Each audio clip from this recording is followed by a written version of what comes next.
جب ہم کہتے ہیں کہ ہمارے لیے دو ہدایت کے سرچشمے ہیں، دو سورسز آف گائیڈنس ہیں، ایک قرآن اور ایک سنت، تو یہی تو سنت ہے۔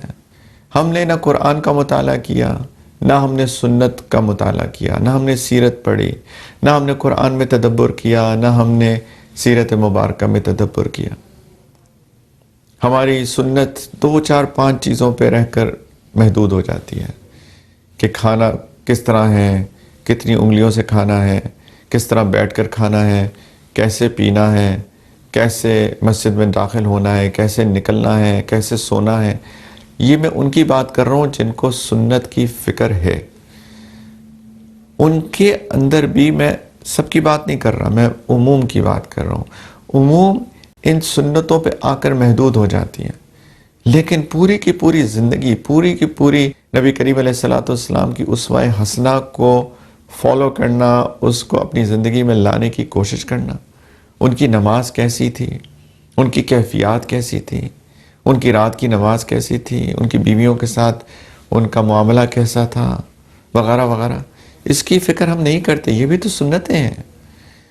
اور جیسے میں نے عرض کیا کہ قرآن کو ہم نے ایک دفعہ بھی سمجھ کر پڑھنے کی کوشش نہیں کی۔ قرآن کتاب ہدایت ہے۔ قرآن ہماری زندگی کو گزارنے کے لیے ہمیں سولوشنز دیتا ہے۔ ہم نے کس معاملے پہ کیا کرنا ہے۔ اللہ تعالی ہمیں غزوہ بدر کا انالیسس کرتے ہیں، غزوہ احد کا انالیسس، بہت ڈیٹیل تفصیلی انالیسس ہے قرآن میں غزوہ احد کا۔ کیوں ہے؟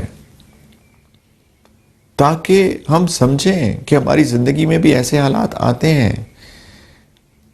ہماری ذاتی جو بھی مسائل ہیں، ہمارے گھریلو مسائل، ہمارے ملکی مسائل، بین الاقوامی مسائل، ان سب کا سلوشن قرآن کے اندر ہے۔ پرانی قوموں کا ذکر ہے کہ انہوں نے کیا کیا اور ان کے ساتھ کیا ہوا، تم ایسا مت کرنا، اور بنو اسرائیل نے جو کچھ کیا تم بھی ایسا ہی کرو گے، تو انہوں نے یہ غلطیاں کی، تم اس کو ریپیٹ مت کرنا۔ یہ ہے قرآن۔ جنت کا ذکر، جہنم کا ذکر، اس پہ تدبر، اس پہ تفکر، کچھ کوڈ آف کانڈکٹس، کچھ ایتھکس، کچھ مورلز، بیہیویئرز، زندگی کیسے گزارنی ہے، غصہ کیسے قابو کرنا ہے، اور ایک لسٹ ہے، رائٹ؟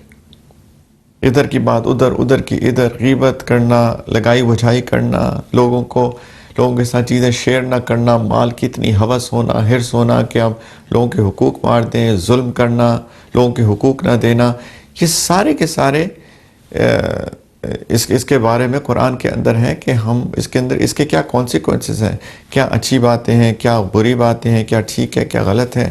زندگی کو گزارنے کا ڈھنگ، طریقہ قرآن اور سنت سے آتا ہے۔ اسی کو علم دین کہتے ہیں۔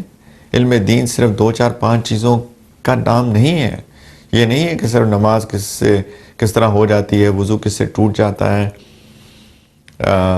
روزہ کس چیز سے ٹوٹ جاتا ہے، یہ بھی ہے، لیکن اس سے بہت بڑھ کر ہے۔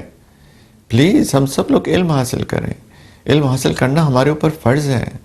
ہماری زندگی تبھی ٹھیک گزر سکتی ہے جب ہم کو دین کا علم ہو، جب کہ ہمیں قرآن اور سنت کا علم ہو۔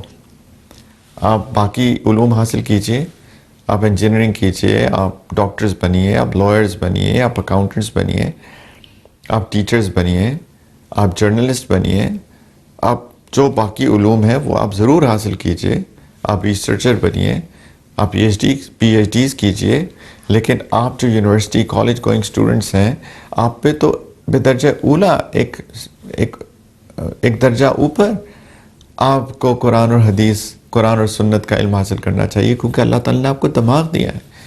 آپ انٹلیکچوئلس ہیں، آپ اس قوم کے اثاثہ ہیں۔ آپ کو تو بدرجہ اولا اس کا علم حاصل کر کے اپنی زندگیوں کے اندر لاگو کرنا چاہیے۔